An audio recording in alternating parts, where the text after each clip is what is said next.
কে এটা? বন্ধু হয় আমার। কতবার তোমাকে বলবো যে কোনো ছেলের সাথে কথা বলবে না? আর তুই যখন সমস্যা তাহলে ছেড়ে দাও না আমাকে।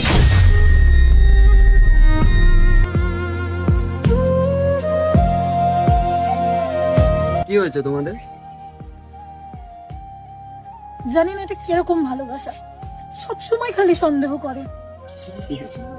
ভালোবাসা তাই সন্দেহ করে, নাহলে আজকালকার দিনে অত টাইম কোথায় যে নিজেকে বাদ দিয়ে অন্যের কথা ভাববো।